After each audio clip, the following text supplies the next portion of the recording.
একটা গরুর সামনে যদি বড় একটা টেলিভিশনের স্ক্রিন লাগায় দেন আর ওখানে যদি 100টা গরুর ছবি দিয়ে দেন, বুঝে না, আর 100টা গরুর ছবি থেকে যদি হাম্বা হাম্বা বলে, এই জিন্দা গরুটা কিন্তু চোখ তুলিও তাকাইতো না, তবে আমি এত বেকুব না, বুঝে নাই কথা কি না, কি বলবে বলেন? আমি এত কি না, আমি এত বেকুফ হই নাই, আমি এত বেকুফ হই নাই, আমি ছবির দিকে গিতাম তাকাইতাম বেকুব। যেমন ধরেন তো এখানে ফুল আছে না নাই, উপরে ছাদে ফুল আছে না নাই, এই ফুলে কোনো মৌমাছি বসছে, তো ফুল মৌমাছিরে কে কইলো এনে ফুল এটা আছে, তবে এটা বাস্তব নয়, এটা ছায়া ছায়া, এটা ছবি, মাছিয়ে বুঝে এটা ছবি, বুঝে নাই কথা? এই ফুলের মধ্যে কোনো মৌমাছি আসেনি, কিল্লিগা এটা ফুল না ফুলের ছবি, জোরে বলেন। তো ফুলের ছবিতে তো মাছিও বসে না, বুঝে নাই? ফুলের ছবিতে কি বসে না? আচ্ছা, প্লাস্টিকের ঘাস সুন্দর করে প্লাস্টিকের কার্পেটে গরু বিছাই দিয়েছে, গরু ছাড়িয়ে দিয়ে দেখেন কি করে, জোরে বলেন না। প্লাস্টিকের ঘাসে গরু মুখ দিবে কেন? গরুকে আমি তোর মতো এত পাগল না, আমি এত পাগল হই নাই। তোমরা মুসলমান যেই পরিমাণ পাগল হয়েছ, ছবির পিছনে যেই পরিমাণ পাগল হয়েছ, গরুও বলবে আমি এত পাগল হই না। বাস্তব না বাস্তব? এই মোবাইলে কি দেখা যায়, বাস্তব না ছবি? কি দেখা যায়? মোবাইলে ছবি দেখা যায় না বাস্তব দেখা যায়? তো কোন পাগলে ছবি চায়? এরকম পাগল আসেনি মাতে না? তো এরা কি আসলে বুদ্ধিমান না পাগল? এটা কি পরিমাণ পাগল? হ্যাঁ, কি কয়? ছাগলও এত পাগল হয়নি। একবার আমাদের এক ওস্তাদ ছিলেন, মহিষখালী বাড়ি, হুজুরে গাছতে গেছে, গাছ তো আছে না, হুজুরে গাছতে গেছে, তো গাছতে গেছে এক অ্যাডভোকেটের কাছে গাছতে গেছে। তো অ্যাডভোকেট কি বলে, তোমরা যত পাগল ছাগল আছো সব তবলিগ করে, পাগল ছাগল সব তবলিগ করে। হুজুর বলে তোমার মতো ভালো ছাগল আসে না বলে আমরা পাগল ছাগল যাই।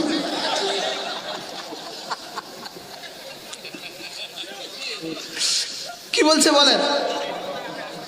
তোমাদের মতো পাগল ছাগলগুলো, ভালো ছাগলগুলো কি আসে না, এই জন্য আমরা কি যাই বলেন? আমরা কি করবো? আমরা পাগল ছাগলে যাই, তোমরা ভালো ছাগল আসো না, এই জন্য।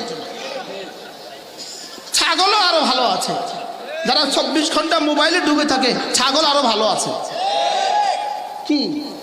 ছবির মধ্যে মৌমাছি বসে না, ছবির মধ্যে মাছিও বসে না, ছবির ঘাসে গরু মুখ দেয় না, ছবির ঘাসে ছাগলে মুখ দেয় না, গরুর ছবির মধ্যে গরুর ছবির পিছনে গরু ছুটে না, ছাগলের ছবির পিছনে ছাগলে ছুটে না। ছাগল যদি পাঠা হয় আর ছাগির যদি ছবি দেওয়া হয়, এই ছাগলের এই পাঠা ওই ছাগির দিকে তাকাবে? আচ্ছা, সুন্দর করে মাটি দিয়া সুন্দর করে একটা সুন্দর করে বানায়া একটা ছাগি বানায়া দিল ছাগলের সামনে, পাঠার সামনে, এবার পাঠাটা ছাগির দিকে তাকাবে কি? সে কি বুঝবে? খালাকা কুল্লা শাই ফাহাদা, আমি সব বানিয়েছি, বানিয়ে বানিয়ে তার যা যা লাগে সব তাকে রাহনুমাই করেছি। সুবহানাল্লাহ। হ্যাঁ, মৌমাছি আমি বানিয়েছি, তাকে রাহনুমাই আমি করেছি। মশা আমি বানিয়েছি, তাকে রাহনুমাই আমি করেছি। এজন্য মাটির মানুষের উপরে জীবনে কখনো মশা বসবে না। বাস্তব না বাস্তব? যারা ছবির পিছনে জীবন দেয় এরা মাছির চেয়েও নিকৃষ্ট। বুঝে না? এবার বুঝে না? এরা মশার চেয়েও নিকৃষ্ট। যারা কিসের পিছনে জীবন দেয়? পাগল। আরে পাগল বলে না, বলো পাগল, আবার বলো পাগল। এটা ইসরায়েল আর মোসাদের ষড়যন্ত্র, আমেরিকা রাশিয়ার ষড়যন্ত্র, আর ব্রিটেনের ষড়যন্ত্র। উম্মতে মুসলিমাকে ছবির পিছনে লাগাই দিছে, তাদের যুবকগুলোকে অস্ত্র বানাবার পেছনে লাগাই দিছে। ঠিক না ভাই? ঠিক বলেন? যত ষড়যন্ত্রই করুক, রব্বে কারীমের সিদ্ধান্ত আরেকটা। সুবহানাল্লাহ। 16 বছর ষড়যন্ত্র করে যখন, যেমন 5ই আগস্টে রব যা করেছেন, 16 বছরের ষড়যন্ত্রের পরে 5ই আগস্টে রব যা করেছেন, আজকে আমেরিকা, ব্রিটেন আর ইসরায়েলের সমস্ত ষড়যন্ত্রের জবাবে আরেকটা 5ই আগস্ট সব কাছে অপেক্ষা আছে। এরকম আরেকটা 5ই আগস্ট উম্মতে মুসলিমার জন্য আছে। সুবহানাল্লাহ বলেন না? যেদিন সকালে ঘুম থেকে উঠে প্রথম সংবাদ শুনবেন নেতানিয়াহুর উপর আল্লাহর গজব পড়ে গেছে, সে আর নাই। এই আওয়াজ আসবে না আসবে না? ইনশাল্লাহ বলেন না ইনশাল্লাহ? এই আওয়াজ আসবেই আসবে। আগামীকালে সূর্য উঠতেও পারে, নাও উঠতে পারে, লেকিন ইসরায়েল ধ্বংস হবে, এতে কোনো সন্দেহ নাই। বলেন ইসরায়েল আল্লাহ লানত। বলেন, আমি বলবো লানত লানত, আপনি বলবেন ইসরায়েলের উপর আল্লাহ লানত লানত লানত লানত লানত লানত, ইসরায়েলের উপরে লানত। যে ইসরায়েলের উপর লানত দেয় না তার উপর আল্লাহ লানত। বলেন ইসরায়েলের উপর আল্লাহ লানত। মেরে ভাইও, রব্বে করিম আমাদেরকে দুনিয়াতে অযথা পাঠান নাই, আমাদেরকে উদ্দেশ্যহীন ভাবে আল্লাহ তাআলা দুনিয়াতে বানান নাই।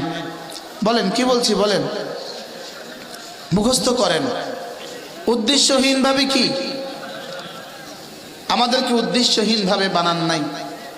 আলাম ইউখলাক আবাথা, তোমাদেরকে অনর্থক আমি বানাই নাই। আলাম ইউতরাকু সুদান, আর তোমাদেরকে অনর্থক ছেড়ে দেওয়া হয় নাই। কোনো উদ্দেশ্যহীন ভাবে এই প্যান্ডেল সাজানো হয় নাই। এই প্যান্ডেল সাজিয়েছে উদ্দেশ্যে না উদ্দেশ্যহীন ভাবে? উদ্দেশ্যে যদি এই ছোট্ট এক প্যান্ডেল সাজানো হয়, এই যে 7 আসমানের এই প্যান্ডেল রব্বে করিম নিশ্চয়ই উদ্দেশ্যে বানিয়েছে। আমার পীর ও মুর্শিদ হযরত মাওলানা সুলতান আহমদ নানুপুরি রহমতুল্লাহ আলাইহি তিনি বলতেন, আমাকে আর তোমাকে কেন বানিয়েছে জানো? রব্বে করিম শুধু তাকে ভালোবাসার জন্য বানিয়েছেন। বলেন কেন বানিয়েছেন? বলেন এজন্য হযরত বলতেন, ওয়ামা খালাকতুল জিন্না ওয়াল ইনসা ইল্লা লিয়াবুদুন, আমি মানুষ আর জিনকে বানিয়েছি শুধুই ইবাদতের জন্য। আর ইবাদত কাকে বলে? হুয়াল খুদু, হুয়াল খুদু বিল হুব্বে, মহব্বতের সাথে মাথা নত করাকে ইবাদত বলে। সুবহানাল্লাহ। বলেন মহব্বতের সাথে কি নত করাকে? মহব্বতের সাথে মাথা নত করাকে ইবাদত বলে। এজন্য সমস্ত ফেরেশতা, কোটি কোটি ফেরেশতা তাসবিহ পড়ে। কেউ বা নামাজে দাঁড়িয়ে, কেউ বা রুকুতে দাঁড়িয়ে, কেউ বা সেজদায় দাঁড়িয়ে, কেউ বা তাশাহুদের সূরতে, কেউ বা দাঁড়িয়ে দাঁড়িয়ে তাসবিহ পড়ছে, কেউ বা রুকুতে গিয়ে তাসবিহ পড়ছে, কেউ বা সেজদায় গিয়ে গিয়ে তাসবিহ পড়ছে। কোটি কোটি ফেরেশতা, তাদের জীবনের কোটি কোটি তাসবিহাত সত্ত্বেও তাদের 1 কোটি তাসবিহে 1 জাররা নেকি নাই। আমাদের একবারের তাসবিহে উহুদের চেয়েও ভারী নেকি। আমাদের একবার সুবহানাল্লাহ উহুদের চেয়ে ভারী। আর জিবরিলের 1 কোটি তাসবিহে 1 আনা নেকি নাই। কি জিবরিলের 1 কোটি তাসবিহে কি নাই বলেন? বিশ্বাস হয় না? 1 আনা নেকি নাই। এজন্য কোন ফেরেশতা জান্নাতে যাবে না। হাও কনা নাও কন না, আগে একটা মাসালা বুঝেন। কোন ফেরেশতা জান্নাতে যাবে না বলেন? কোন গরু জাহান্নামে যাবে না। বুঝেন না? কোন ফেরেশতা কি? আর কোন গরু আর ছাগল? তো গরু আর ছাগল কি পরিমাণ জেনা করে? রাতা মোরগটা কি পরিমাণ জেনা করে? ষাঁড়ে কি পরিমাণ জেনা করে? লেকিন জাহান্নাম নাই। কোন জানোয়ারের জাহান্নাম নাই। আর ফেরেশতাদের কি নাই? ফেরেশতাদের কি নাই বলেন?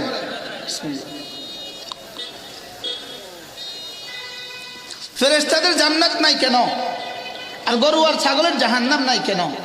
প্রশ্ন, ফেরেশতাদের জান্নাত নাই কেন বলেন? আর তাহলে এটা আগে বুঝে নেন, ফেরেশতা জান্নাতে যাবে না। বলেন বলেন বলেন। হ্যাঁ, ফেরেশতা জান্নাতে যাবে, জাযাম বিমা কানু ইয়ামালুন হিসাবে নয়, তাদের কর্মের জাযা হিসাবে নয়। ফেরেশতা জান্নাতে যাবে আমাদের খাদেম হিসাবে। ফেরেশতা জান্নাতে যাবে কি হিসাবে বলেন? ফেরেশতা জান্নাতে যাবে আমাদের খাদেম হিসাবে। তো দুলার সাথে যদি দুলার ড্রাইভার যায় শ্বশুর বাড়ি, দুলার শ্বশুর বাড়িতে গেছে দুলার ড্রাইভার, এখন ড্রাইভার কি ফিরে এসে বলে আমি শ্বশুর বাড়িতে গেছি? হ্যাঁ, দুলাও যদি ড্রাইভারও যদি আমি শ্বশুর বাড়িতে গেছি, বিষয়টা কেমন হবে? সুন্দর হবে? ঠিক হবে না। তাহলে বোঝা গেছে ড্রাইভার যায় দুলার খাদেম হিসাবে। খাদেম যায় ধুলার খাদেম হিসাবে, ফেরেশতারা জান্নাতে যাবে আমাদের খাদেম হিসাবে। যেমন ধরেন ফেরেশতারা জাহান্নামেও যাবে, ওটা জাহান্নামী হিসাবে জাহান্নামে যাবে না, জাহান্নামীদেরকে পিটাবার জন্য জাহান্নামে যাবে। বুঝে নাই কথা? যেমন কিছু পুলিশ ভাই সারাদিন কয়েদখানা থা জেলখানা থাকে না, থাকে না বলেন? কয়েদি পুলিশ আছে না নাই? কিছু পুলিশ আছে নি কয়েদখানার জেলখানার কিছু পুলিশ আছে কিনা? এদেরকে কি পুলিশ বলে? কয়েদি পুলিশ। তো এরা জেল পুলিশ বলে। তো জেল পুলিশ জেলে থাকে কেন? হ্যাঁ, এটা কি ওদের কর্মস্থল না জেলখানা? তাহলে ফেরেশতাদের জান্নাত হলো কর্মস্থল। সুবহানাল্লাহ বলেন। ফেরেশতাদের জান্নাত হলো কি বলেন? কর্মস্থল। ফেরেশতাদের জান্নাত হলো কি?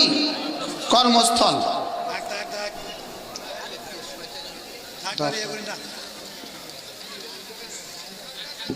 থাক থাক থাক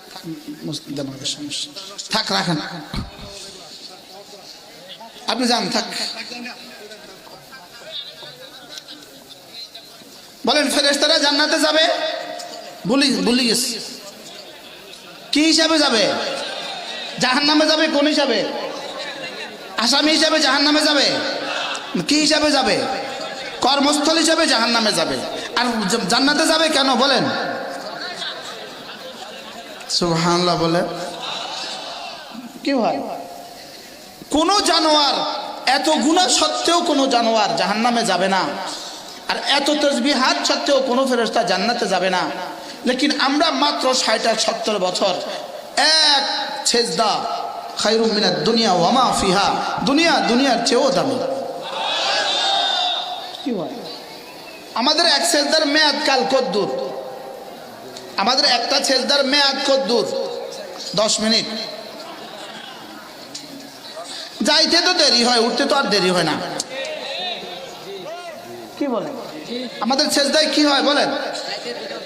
যাইতে তো দেরি হয়, লেকিন উঠতে তো আর কি হয় না। লেকিন এই একদূর সময়ের দাম কদ্দুর?